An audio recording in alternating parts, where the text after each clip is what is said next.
Bonjour à tous et merci pour votre écoute. Donc aujourd'hui, avec la série de vidéos que nous proposons pour Grindosonic, on va aborder le thème de la caractérisation des matériaux. Caractérisation des matériaux, cela veut dire aller rechercher à partir d'une fréquence de résonance les différents modules, donc module de Young, module de cisaillement et constante de Poisson. Donc tout ça de manière très simple, simplement en donnant une petite impulsion mécanique sur un objet sous test. Quand je parle d'impulsion mécanique, je vais d'abord vous expliquer ce qu'on appelle les basics, les principes, d'accord? Vous voyez ce petit bloc de mousse, si je donne une impulsion mécanique sur le dessus, nous allons obtenir ce que nous appelons la flexion. À partir de cette fréquence en flexion, nous allons pouvoir vous donner le module E, c'est-à-dire le module de Young.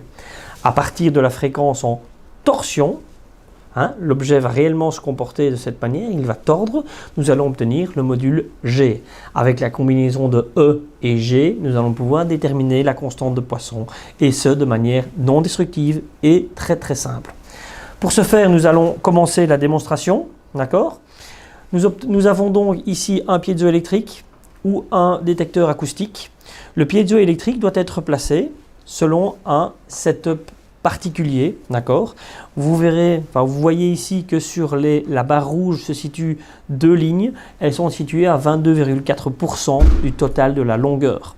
Donc en réalité, on favorise le mode flexion. Donc vous vous souvenez, on tape sur le centre ici, on obtient de la flexion. Il est clair que les deux nœuds vont beaucoup moins osciller que les extrémités. À partir de là, je vais vous faire la petite démo. D'accord. Je vais vous donner, voilà. Ici, on a la fréquence donc principale en flexion de cette barre à 9480 Hz. Je répète l'opération et on obtient de nouveau 9480 Hz. Je répète encore une fois pour vous montrer la répétabilité et la précision de cet appareillage. Je redémarre et nous sommes de nouveau à 9480 Hz. Donc à partir de cette fréquence en flexion, on est certain que c'est la bonne.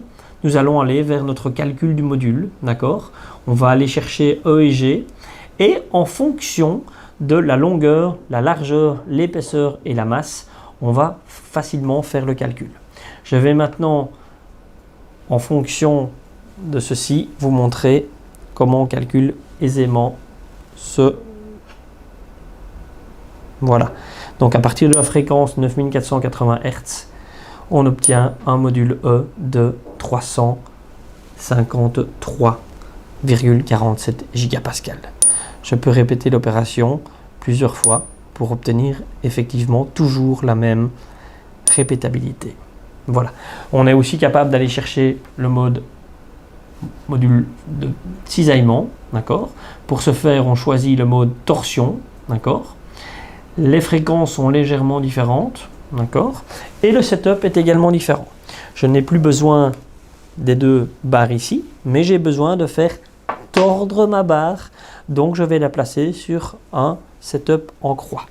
Je la place bien au milieu, et maintenant, en dirigeant le point noir vers moi, on va obtenir une fréquence de 20,22 Hz. À partir de cette fréquence de 20-22 Hz, on va aller chercher directement le module G. Je me mets en mode mesure et je vous fais le test.